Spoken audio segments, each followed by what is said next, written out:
just to make me feel very old. Yeah, I was shocked when I heard that. Okay, that makes you feel any better. But anyway, she really understands the cytoskeleton better than almost anyone. So we'd like to have her. Thanks.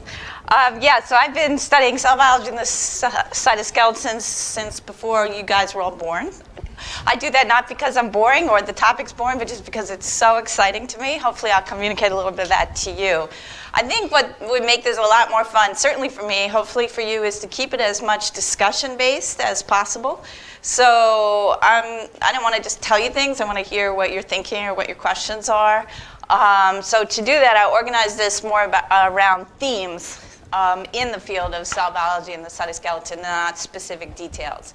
So we can drill as deep into the details as you want, but I thought it'd be more fun to think about what have been the themes to date, what are the emerging themes, and that's what I'm going to try to emphasize. But just wave your hand, yell, anything if you have a question.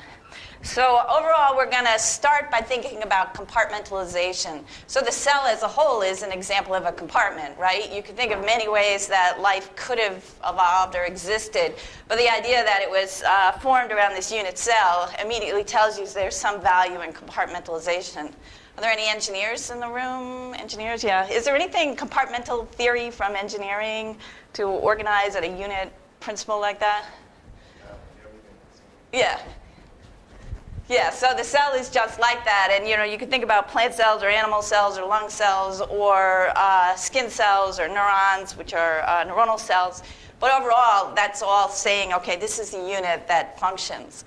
But even within that, there's cellular organelles where very specific functions of the cell are localized, concentrated, sequestered from the rest of the cell. So we can think about that as we're talking, what that does to the cell. But cells are not static, so we're really thinking about flow today, flow from one compartment to the other, and then the emerging topic of organelle interactions, which is super hot right now. So we'll start with that, then we'll move on to dynamics, change over time, and the cytoskeleton is a perfect example.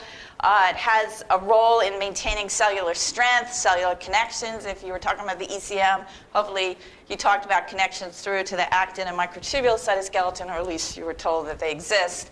And that starts to make cytoskeleton feel like a human skeleton, very locked in place, can change over time, but very slowly. But the cellular cytoskeleton can change like that, and it does all the time. And so we need to understand how it's changing and why it's changing, what are the mechanics, the forces, and also the dynamics in that process. And then we'll end up with talking about specialization. A cell is a unit concept that you learned back in, not even high school biology, but elementary school. But there's no such thing as a cell. So we'll talk about how cells can be similar or very different and what that specialization does for the cell. So just to orient us on this scale in cell biology, what I love about cell biology is people that care about cell biology can go anywhere on this scale to find where they're comfortable thinking, where they think the problems are really exciting. At the very molecular level, looking at DNA or protein structure. At that level, up to organelle level, thinking about how proteins fold in complex arrays or organize in complex arrays, such as chromatin, and then to the cell nucleus and organelle. And then you can start to think about the actual cells and then how they come together in tissues. So we'll be sliding back and forth on the cell, in fact, through your whole summer, as you already know. I'll be mostly in this area working out from organelles. So to just orient you towards that center of it. All right, so I already told you we'll start with organelles. This should look familiar to everybody who's had high school biology, everybody here, right? Just to orient us on what we mean when we're talking about cells and organelles. We mean things like the nucleus, of course, where DNA is both maintained and actively transcribed. The ER, the Golgi, mitochondria, lysosomes, all of these are organelles that you should be, to some extent at least, have heard the name. But what I want to emphasize is this picture that you got in high school biology is nothing but a snapshot in time. If you went back and looked at this very same cell a few minutes later, this mitochondria would certainly not be here. It would have wiggled over to here. A particular protein that's made, being transiting through the ER will have made it through the Golgi. You'll see all of these vesicles have already budded and be on the way to their next destination. And then further, this cytoskeleton, which is shown very poorly in this diagram, so don't take anything from the way it's represented here, will be continuously remodeling to facilitate all those interactions. So a perfect example to start with is the endoplasmic reticulum.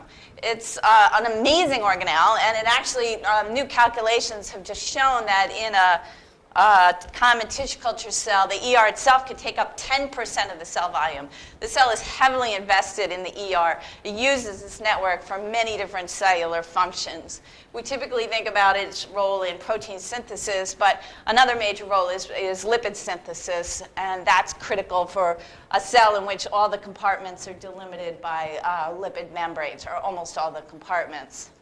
So we're commonly, again, in the earliest views of the cell that you've seen, it's contiguous with the nuclear envelope, although it has distinct properties, as I'll show you again. And then they show it sort of sketching out here. Only occasionally do the images really emphasize the extended nature of the ER that could start to make you believe about this idea that it encloses 10% of the cell volume. But when you actually turn to modern live cell microscopy, you can really appreciate it.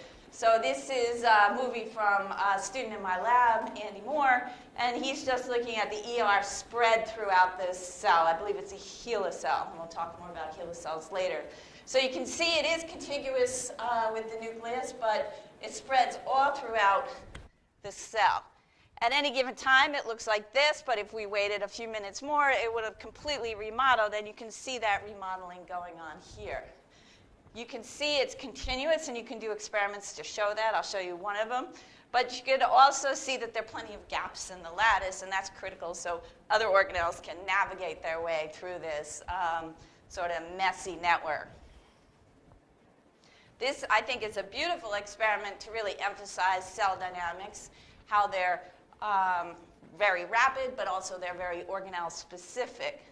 So in this example, we're looking at a dye that's spread throughout the ER, and we're going to do a photobleaching experiment where we train a laser here and bleach this area of the cell. What happens is that area in these types of experiments either will or won't recover. If it recovers, it means that there's diffusion of new material into that site, and if it doesn't recover, it means there's not. So here we're looking at the ER, and here we're looking at the nuclear envelope.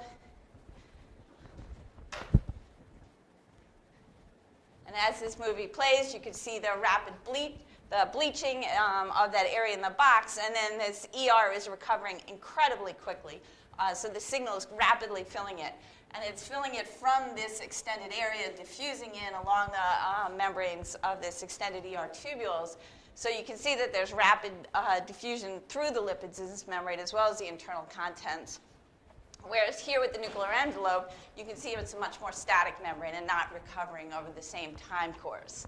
So dynamics, yes, but this is, I think, a perfect example of how those dynamics are tuned in different cellular compartments and different membranes to give you different functions. The nuclear envelope is a more stable structure, although, of course, it breaks down at cell division and reforms after, whereas the ER is continuously remodeling and dynamic.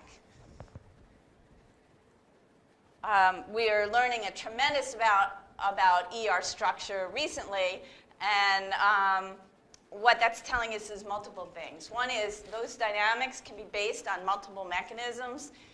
In some cases, you'll get transport of pieces of the ER along the cellular cytoskeleton. In other cases, you actually get a stretching of the tubes along the cellular cytoskeleton. In other studies, we're learning that there are specific ER remodeling proteins that cause this elaborate organelle structure. But I think one of the most exciting things that we're learning about the ER is the use of super resolution microscopy to really query its structure.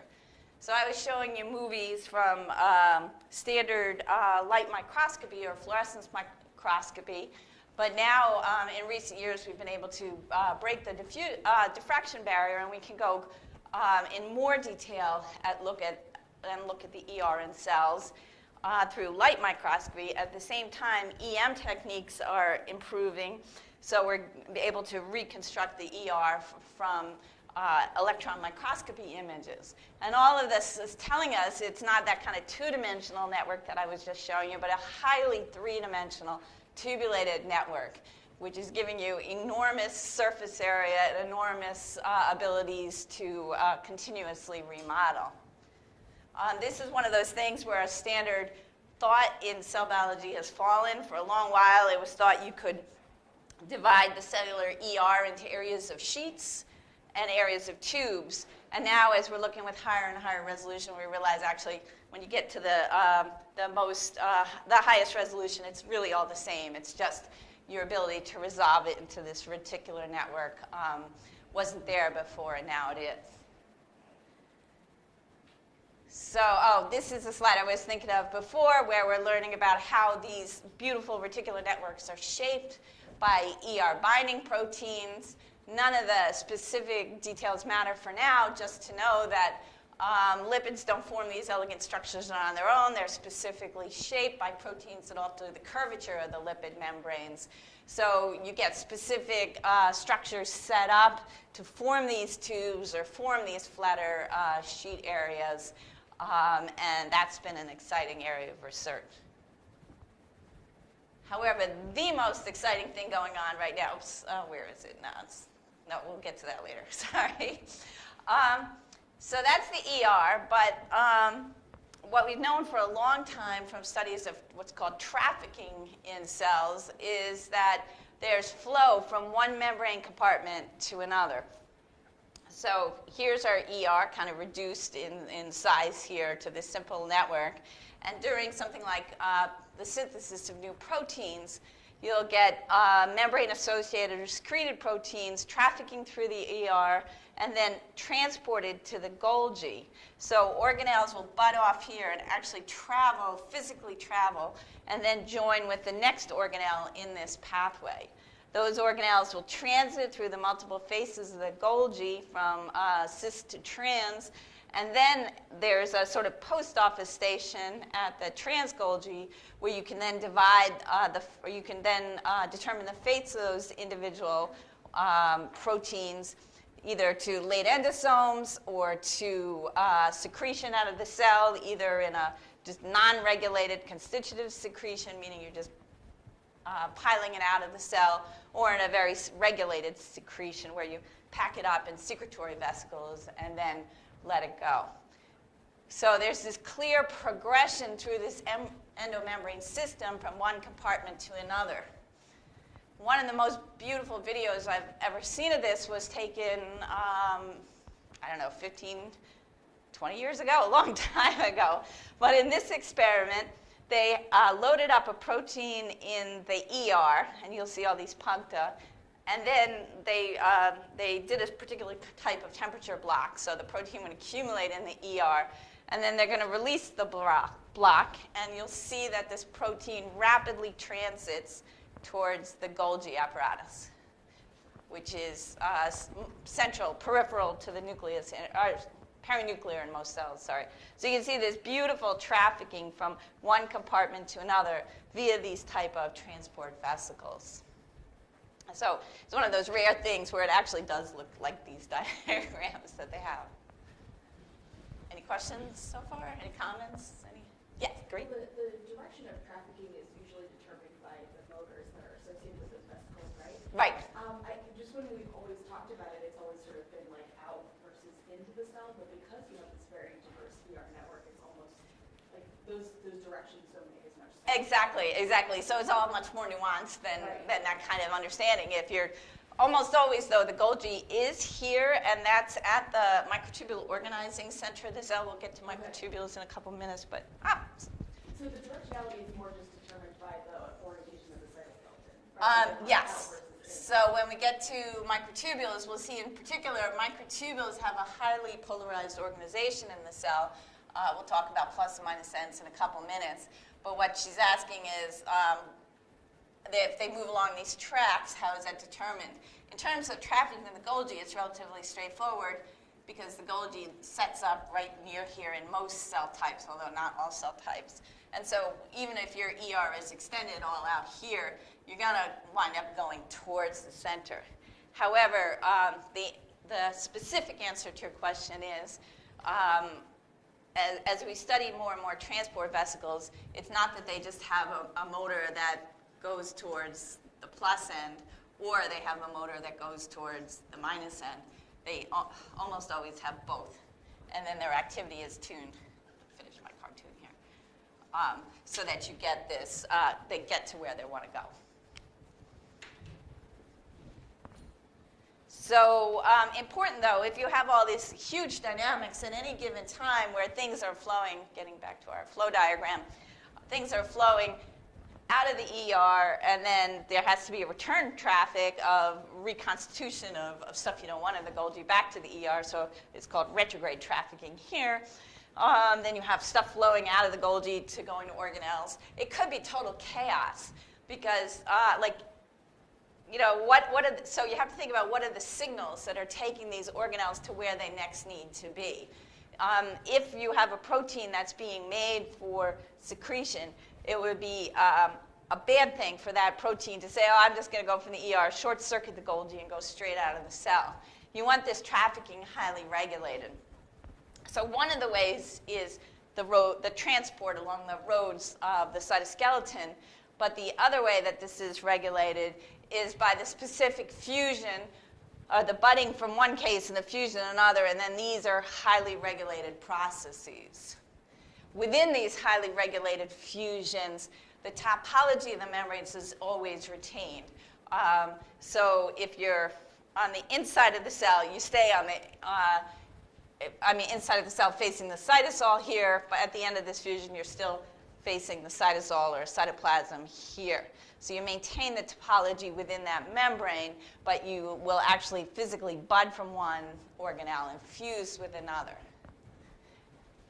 And that specificity is highly retained by targeting signals that tell you you can't fuse randomly. You have to fuse with a specific targeting compartment. So these were identified primarily first in the nervous system, neuronal cells, as snares, V snares and T snares for vesicular and target. Again, we don't need to talk about the details, just to know that there's very specific regulation of trafficking in the cell. So something that's meant to go to one compartment will be specifically targeted there and then recognized by an intramolecular linkage to say fuse here, whereas something else is differentially targeted to a different compartment. So the cell has worked out these beautiful mechanisms of both continuous flow through the pathway, but also specificity and where you're getting there and what happens once you get there. So that if you accidentally are transported in the wrong direction, you won't aberrantly fuse with the wrong compartment. Even at the Golgi, this is true, where you have this progression through the Golgi stacks, and it's a linear processing pathway, so it's amazing. You go straight through each stack via these fusion events. And then once you get to the Golgi, you can then have multiple different fates, as we talked about, either bulk flow released to the cell, sorry about the quality of these slides, regulated secretion, or trafficking to the lysosome.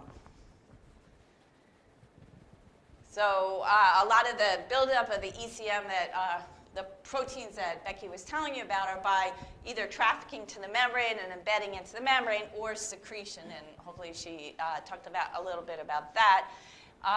In some proteins, they're just dumped out of the cell in an unregulated way, but other times it's a highly regulated process.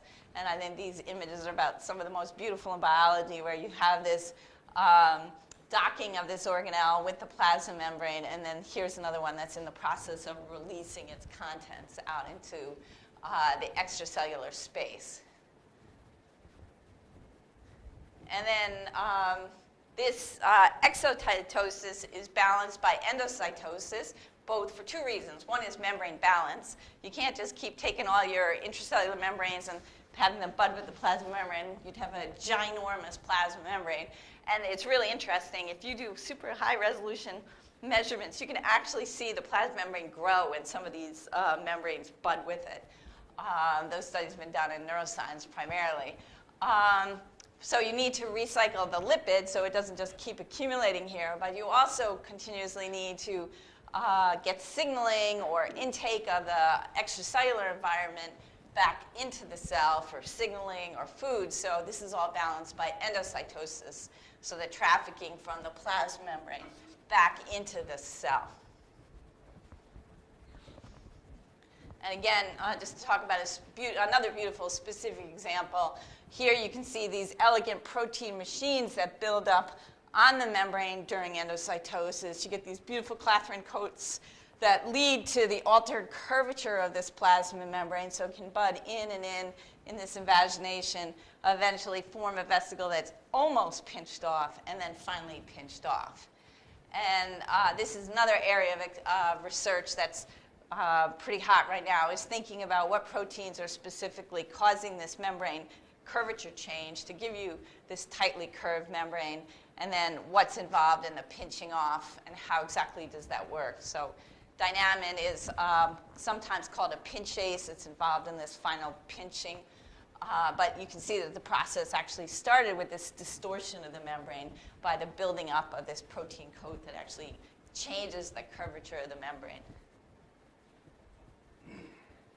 And again, a perfect example of where this is important is trafficking of cholesterol through the body and LDL receptors interacting with clathrin coats. So that's what I wanted to talk about, compartmentalization, that yes, the cell prefers to have things focus in specific areas of the overall factory. I guess you could use the analogy. So ER for protein synthesis of membrane-bound or secreted proteins and lipid synthesis. Golgi for processing. The lysosome, perhaps the most important to really have in a specialized organelle, because that's where you're going to break down proteins, lipids, and nucleotides using very effective digestive enzymes. If you keep them sequestered in the lysosome, that's one way to protect the cell, but the other way to protect the cell is to make sure this only works under specific conditions. So the proteases, et cetera, that are in the lysosome are all tuned to work at a very acidic pH. So even if they did spill out of the lysosome, they would be less effective throughout the cell. But that's a perfect example of why you keep everything tightly compartmentalized, but also with this continuous flow from one compartment to the other. So that's classic cell biology. What's hot now is the idea that none of these organelles is an island, that they actually physically contact each other and alter each other's properties. So this is an exciting area of organelle contacts. This is a recent paper from Nature where a group, Jennifer Lippincott-Schwartz down at Genelia Farm, has been able to simultaneously label 6 different compartments with different fluorophores, which is a tour de force. 3 is relatively straightforward. We could do that in my lab. 4 starts to be difficult, and 6 is amazing. And she does it with a procedure called unmixing, spectral unmixing. So a lot of not just microscopy, but post-imaging processing of the signals. But from this, she can then see, if you look at all these different organelles simultaneously, the lysosomes, mitochondria, ER, peroxisomes, Golgi, and lipid droplets, you see that they're not each unique to itself, and it's not just that they're flowing from one to another, but they're in physical contact with each other. And we're just beginning to appreciate exactly what those physical contacts do. So one of the clear ones that's really important and really also implicated in a number of neurodegenerative diseases is the role of the ER in lipid transfer, lipid synthesis and lipid transfer. So if a lot of lipid synthesis is going on in the ER, and if these other organelles need lipids you get specific contact sites where they can exchange lipid from one membrane to the other. And multiple different proteins involved in that process have been implicated in disease. Another way that the ER can really remodel things is it can physically start the remodeling process of an organelle. And the most exciting example of that is in the ER mitochondrial contacts. You can physically see the ER wrap around a mitochondria and start to constrict it. And lo and behold, if you watch that mitochondria long enough, you'll see it fizzes. It actually breaks apart right where the ER had wrapped it. So I don't know if we have a good wrapping picture here. Let's see, maybe the next slide. This is a movie, again, from my lab, again from Andy Moore, where he's showing you, if you look at the cell overall, the mitochondria versus the ER, you can see how many times they're in direct contact. And if you look carefully, you can see places where the ER is starting to wrap these mitochondria. Let's see if we can find a fission event. Does anybody see one? I should have pre-screened it, and it's a little distorted, blown up this big, but let's see. What is the color key? Oh, sorry. The red is the ER, and the blue is the mitochondria. So mitochondria are very active, and they'll fuse with each other and fizz. And so sometimes you can see them exactly get cleaved when they're wrapped by ER. So this is a beautiful ER wrapping event. It's a little bit hard to track it down to fission right there.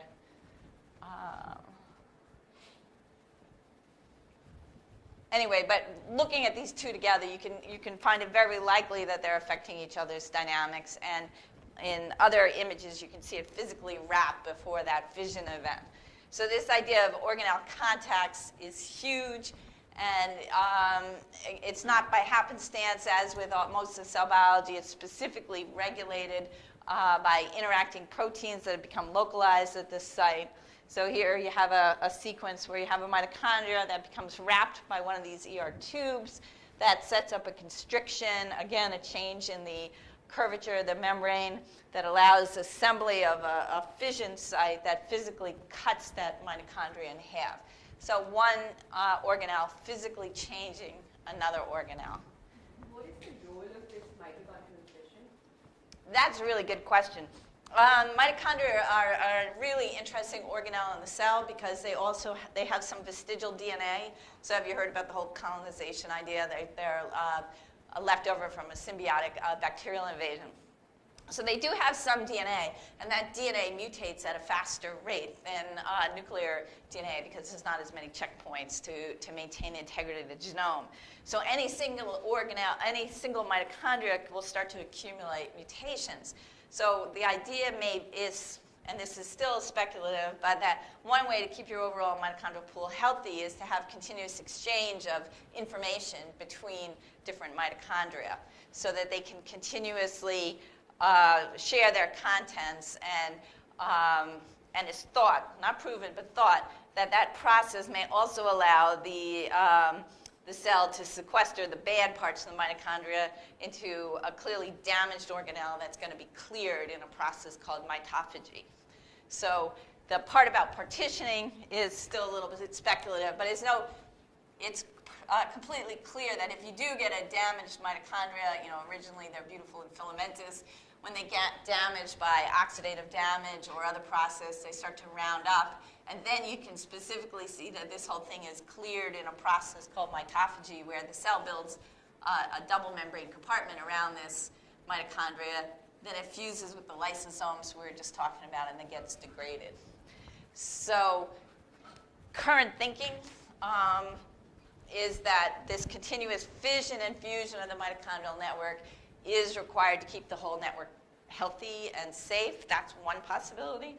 An alternative possibility is that this is all in order to, once you finally get to division, make sure that the two daughter cells have an equal share of mitochondria that are in equally good health. So that's another hypothesis that is yet to be fully proven. So the two parts are not put into lysosomes, and it's not a mitophagy event. It's just breaking of that filamented network at that point in time. Yes, yes. So that is true, that the normal network will continuously remodel itself, fizz apart, and then fuse. We're now learning that there are dynamic properties or dynamic pathways that regulate that. So my lab is working on how actin sweeps in and remodels the cellular mitochondria very locally. So that's pretty cool. Again, it's Andy's work, who I've been talking about. However, what you also referred to is also probably true, that mitochondria can then lose pieces of themselves that are damaged. Those are locally either sequestered to become a mitophagosome, or alternatively pinched off in what are called mitochondrial-derived vesicles. And this, again, is a super active area of research to see how mitochondria renew themselves and stay healthy with these different mechanisms, and which is more relevant in which cell type at which time. Great questions. So you think that ER is just remodeling the mitochondrial network when it's doing this? I think it's not just the mitochondria. I think it's a lot of things. So one of my former students, Yvette Wang, just had a paper in Nature showing that mitochondrial contacts with lysosomes are really, ER contacts with lysosomes are really important for regulating cellular health, and that's a very regulated process downstream of RAB7. There's also a lot of excitement right now between links between ER and peroxisomes, and how that might regulate peroxisome function and this kind of lipid fusion throughout the cell. The other major role for ER is calcium buffering. So calcium is a major cellular regulator. The cell uses it, but it's dangerous, so it keeps it normally in check by making sure that the cytosolic concentration of calcium is very low. It does that by packing both mitochondria and ER full of calcium, and then because the ER is so spread out, it's in a position to rapidly release calcium. And when you talk about muscle, I don't know if anyone's going to talk about muscle function, that's a critical role. In muscle, it's called the sarcoplasmic reticulum, and it's tuned to release locally bursts of calcium. The overall ER has that function, and you get these specific, actually, ER plasma membrane contacts that are involved in that kind of calcium signaling as well. So it's, I don't think, an accident that it's all around the cell and continuously remodeling. I'm not trying to be ER-centric. It's just exciting stuff right now. Yeah. You showed that cool graph from that Nature paper. Yeah. It actually, I think there's been some follow-up work where they looked at try organelle contacts. Yeah. And those are actually more common than you would expect based on just their relative frequencies. So it's very interesting. Yeah. Sort of multiple, it's not just two things working together, it's all sorts of things. So. And for you non-cell biologists who are not following the literature, I think the most important thing to take out is this is not like a dead science. This is like, we're like totally getting new concepts, I don't know, every year or so that you didn't even really think about before, but then suddenly they explain things that you notice. So this multi-organelle contacts and how regulated they are is really breaking.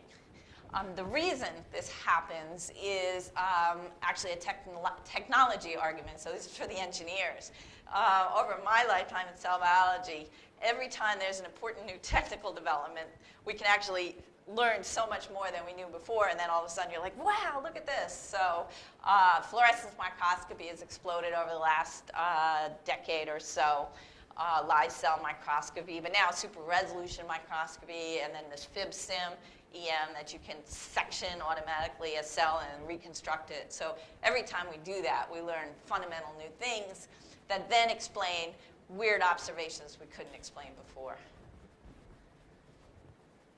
All right, so that's sort of an intro to the cell and what I think is the most important to know about it. Compartmentalization, but also continuous flow, and then these interactions. We'll now segue to dynamics, and I'm going to focus almost entirely on cytoskeletal dynamics because it's probably most relevant for the mechanics that you're learning. Besides, I'm obsessed with the cytoskeleton. Again, the most important thing to learn from it is its ability to change over time. That occurs on a huge range of time and distance scales. Some parts of the cytoskeleton remodel very slowly. Some remodel incredibly quickly. Most of this is tuned to the specific function. And then all this ties into force and mechanics. So when we talk about the cytoskeleton, just to bring everybody on the same page, microtubules, I think, are a dominant force. I am obsessed with microtubules, so maybe that's why. They are this beautiful polarized network throughout the cell. When they're very dense, as in these types of cells, it's hard to appreciate, but overall it has the same radial array in a common tissue culture cell as this, and you can trace these microtubules usually back to a common centrosomal site. That's not at all true for highly differentiated cells, as we'll talk about in the final part of our talk. It also may not be true for more three-dimensional cells. So as we're thinking about cells in 3D more, organoid technology that's growing, we're starting to appreciate more complex arrays. But generally, microtubules, by their structure, they have an inherent polarity, and that polarity is used, that we've already been talking about, by the cell to read where to transport things. Actin also has an inherent polarity, but it's usually bundled into multifilament bundles that are enriched at the cell cortex primarily, or in filopodia, and we'll talk about that for a bit. And then finally, intermediate filaments, which are Paul Janmay's favorite cytoskeleton. I don't know if he had a chance to tell you about them. They change the slowest, and they give the cell the most structural rigidity, stress resistance. They're incredibly interesting from that aspect. They're also the most cell type specific. So many different highly differentiated cells have their own specific intermediate filaments expressed. So an example would be neurofilaments in neurons. And they come together in an array that's important for cell integrity, but less dynamic over time than these other microtubule and actin cytoskeletons. So actin is a pretty straightforward polymer that's studied in extreme detail. We know an awful lot about actin. It's this beautiful structure with 4 different domains surrounding a central nucleotide.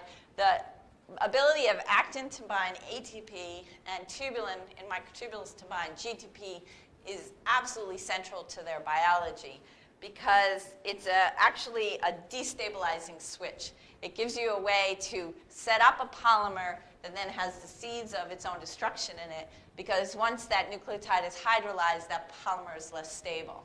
So I think it's an unbelievably cool engineering principle, basically. You set up something because you need a filament or a road or a transport, but within it, it's got a timer that's built in. It can be modulated, but it's a timer that's going to completely change that filament or that track that your motors are running along.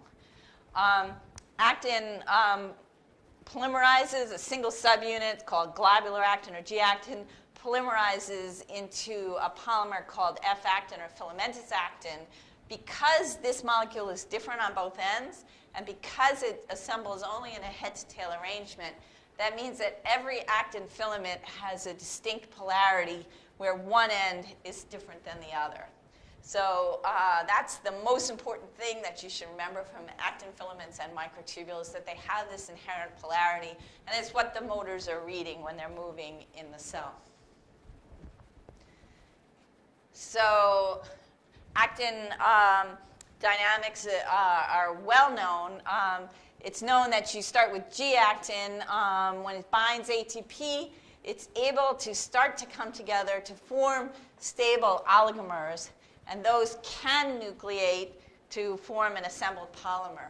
However, the cell has tuned the kinetics here so that the cell does not want you to stably or to spontaneously start forming actin filaments all over the cell. The cell wants the ability to tightly regulate where these actin filaments are formed. So this is done by making this oligomer so unstable that you need a nucleating complex. And in the cell, it's either formins or ARP23 complex as the key nucleators, although there are more. that then set off this formation to give you this polymer in specific places, in specific times, in a very regulated fashion. Then once they're formed, they're modified by a huge set of actin-binding proteins, proteins that can cap the nucleate, as I told you, cap the filaments, cut the filaments, sequester monomers, just a huge array of binding proteins. So what this means is that actin can be adapted to different cellular roles. Here's an example of a neuron where you have the cell body, dendrites, axon, and growth cones. And where you see actin is primarily up against the membrane. That's most prominent in the growth cone structures that you see at the end of the axon, but also at the dendrites. If this is a better image, or a high-resolution image, what you could see is it's enriched in these filopodia that are reaching out and sampling the external environment.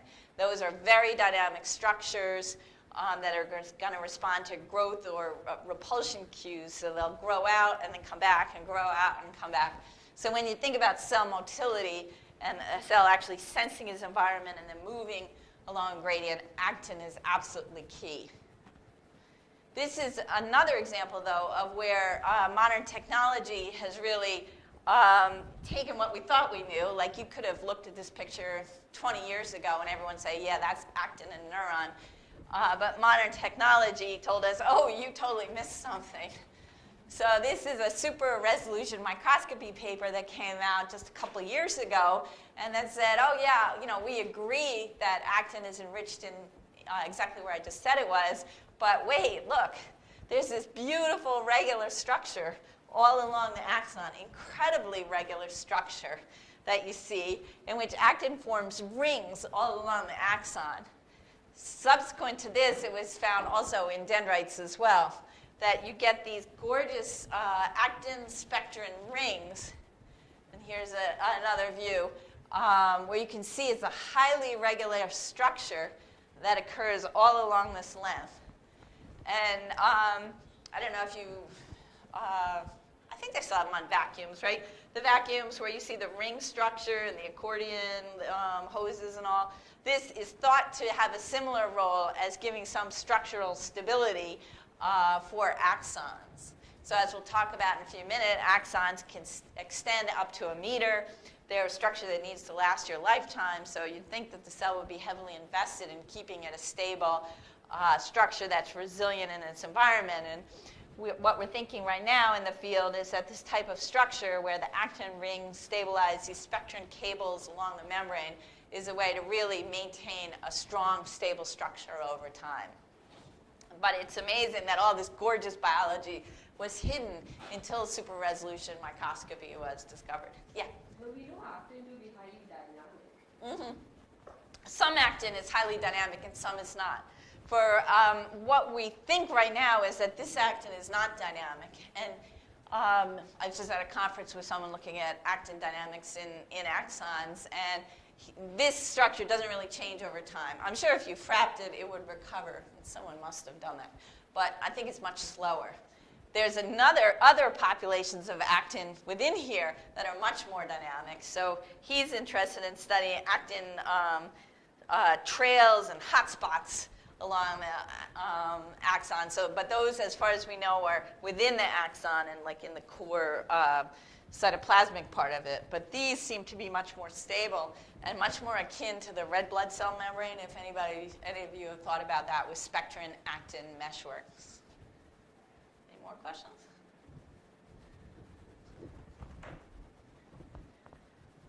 So tubulin is the subunit of microtubules. It's not quite that elegant four-lobe structure of actin. It's kind of like two, I don't know what you call it, kidney beans coming together. There's two subunits of tubulin, alpha tubulin and beta tubulin. This is a really interesting example of what's an obligate protein dimer. So if you have either alpha tubulin alone or beta tubulin alone, they're unstable. The only way that they're stable is to form this heterodimer of these two polypeptides. Both of these subunits bind GTP, but when we think about the dynamics of microtubules in the cell, we can pretty much ignore this GTP. The reason is primarily structural. Once these guys dimerize, it's completely buried in the interface between them and isn't really available to the cytosol. So we don't think about this at all. It's important for the structure of the complex, but it's tucked in there and doesn't change. However, the overall dynamics of the microtubules depend critically on this GTP here. GDP is already hydrolyzed in this structure, and that's going to determine the dynamics of a microtubule polymer, just like the ATP and ATP hydrolysis determine the dynamics of an actin polymer. So microtubules polymerize into a more complex structure than actin. Actin, as we saw, head to tail in a simple polymer. In cellular microtubules, the tubulin polymerizes into what's called a protofilament, but you don't find a single protofilament in the cell. Instead, you get multiple protofilaments coming together and making an actual physical tube. And every time I see this, I think this is one of the most unlikely things in biology, but just totally cool. Some, but not all microtubules, most are around 13 protofilaments, meaning if you count around this ring, you'll see 13 of these stripes. Every single one of the protofilaments is formed from the head-to-tail association of tubulin subunits. So what that means is when it's assembled, one end of the microtubule is completely different than the other end. So you have a plus end versus a minus end. The reason one is called the plus end and one is called the minus end is purely because the plus end is more dynamic, where you see more growth, more shrinkage, and the minus end is kinetically tuned to be less dynamic. It does have some dynamics. There was a poster I just saw at a Gordon conference where somebody was studying the dynamics of the minus end. But in the cell, almost always these minus ends are capped to some extent, so they're even less dynamic than they would be anyway. So these dynamics are entirely due to the state of the nucleotide bound to that beta tubulin, and whether it's in the GTP form, which is going to favor polymer formation, or whether it's hydrolyzed to GDP and phosphate, which is going to be a destabilizing switch that's going to favor tubulin disassembly.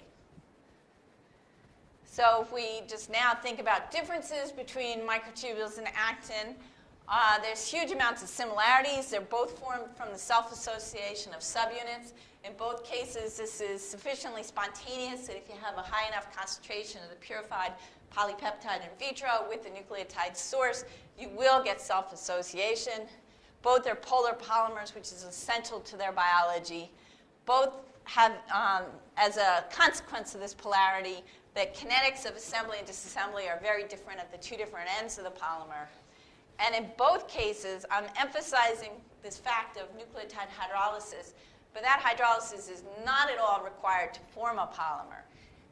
You don't need the hydrolysis of either ATP or GTP to get stable actin filament, or get actin filaments, or get microtubules. The whole point of the hydrolysis is to destabilize the polymer. So I think it's really cool. Then differences. Actin, I told you, is generally, it's made as a single sort of rope-like polymer. And what that gives you is a very flexible structure when you have a single actin filament. What usually happens in the cell, or often happens, is those filaments are bundled into the stress fibers that you see connecting adherence junctions and that kind of thing. Microtubules are, by their structure, much thicker than an actin polymer. They're a hollow tube. So the best sort of mental analogies are actin is a rope-like polymer. Oh, there's Paul. Did I say anything wrong about intermediate filaments? Actin would be much more thin and flexible, while microtubules will be stiffer, but once they break, they can either fall apart or have to be rescued in the cell. So they're much stiffer. So that gives microtubules the ability to both exert pushing forces, but also to collapse if there's too much resistance. So what we can do, because we can watch these polymers with fluorescence approaches or previous to this enhanced contrast, is we can watch their dynamics over time. This video has sound, but we'll just go without. So in this case, the experiment is just to take an isolated microtubule organizing center or centrosome, and then what you're seeing is the minus ends are capped there, and then you're seeing the plus ends coming out in active polymerization. So just watching this movie, you can see that simultaneously, some are growing and some are shrinking. Let me go back and watch it. You can also, right away, be a cell biologist and figure out which is faster, growing or shrinking.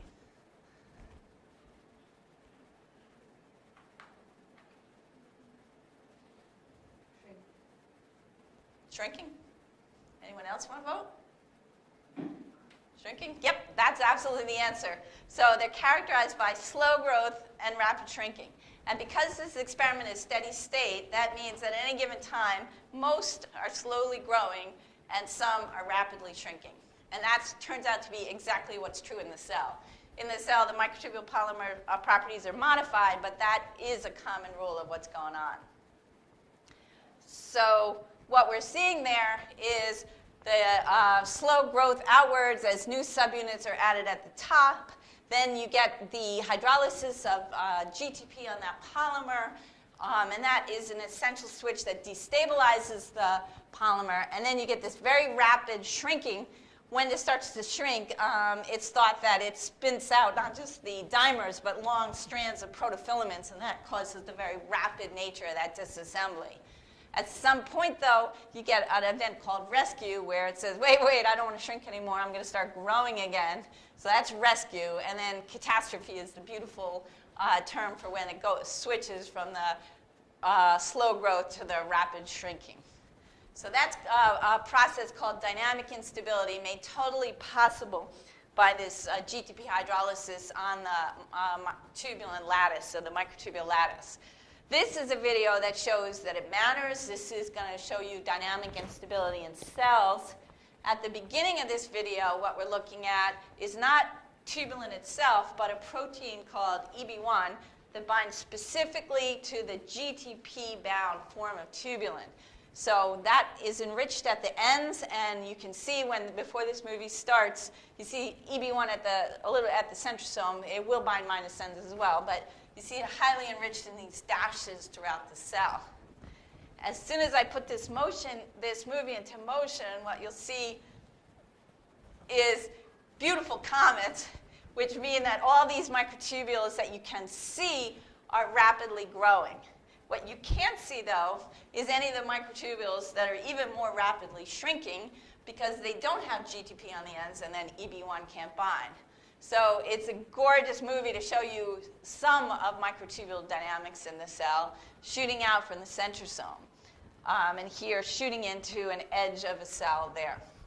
I think that we transition in a minute to looking at the total tubulin network, and then you'll see that all of this is exciting, but only giving you a snapshot. So there you go. Now we're looking at the total tubulin network with GFP tubulin, and you can see now both the rapidly growing microtubules, but also the shrinking microtubules or the ones that are paused. And that's zoom in here. So you'll see the growing ones and also the shrinking ones if you don't label just the ends.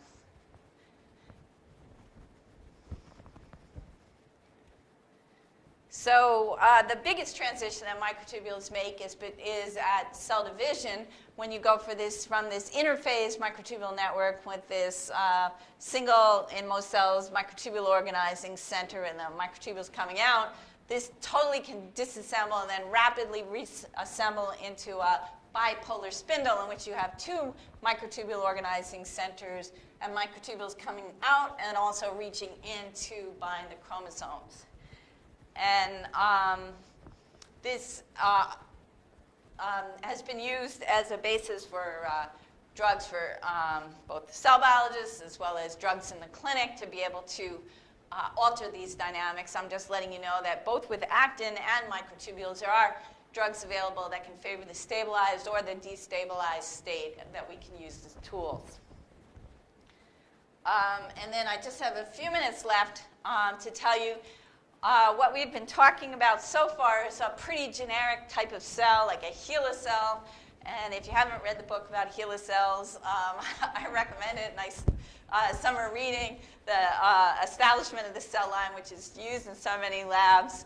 And a lot of what we learn from these cells is generally applicable to other cell types, which will have different types of morphologies. This Cas7 cell, or this is a primary human cell. But many other cell types are highly differentiated, have distinct properties. Again, the basic rules of the road are often the same, but they're used in the cell in many different ways. So my lab spends a lot of time studying neurons for many reasons. One is they're gorgeous and have highly polarized trafficking and regulation of motors. The other is obviously they're highly important. But also, if you look at muscle cells, and this is also from my lab where we looked at developing muscle cells where you get this multinuclear phenotype, these cells are specifically differentiated to a very complex phenotype. And then one final example from my lab, I have a dermatologist looking at the development of skin. And here again, you can see that the cells develop into distinct morphologies and arrays. So we can take the general principles of microtubule organization or flow through compartments, but we have to think about how they function in specific cell types. And I'm out of time, so I will fast forward through here, except just to talk about motors for a second. Let's go backwards here. Both actin and microtubules are important both for on their own for the dynamics, but also as tracks for molecular motors. This is one of the most well-studied motors, kinesin, and it's using the energy of ATP hydrolysis to step along a microtubule track in a specific way towards the microtubule plus end. And as we were talking about before, there's other motors that move in the opposing way along microtubules.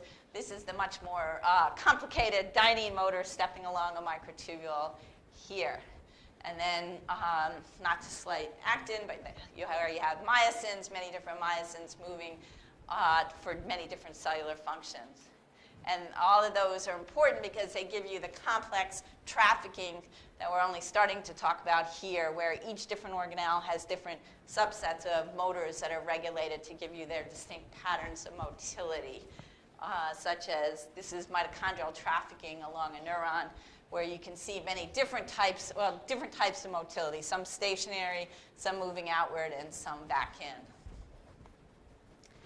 And I am out of time, but I just want to emphasize, again, the themes of compartmentalization, but flow between them, the cytoskeleton as a force for change over time, and linking into many of the extracellular matrix mechanisms that you've already been hearing about and you'll continue to hear about, and how that ties into force mechanics. And then this is all in a generic cell, and then we can specialize for each different cell type you're interested to look at how these principles are applied. And I'm out of time, so I thank you for your attention and the good questions.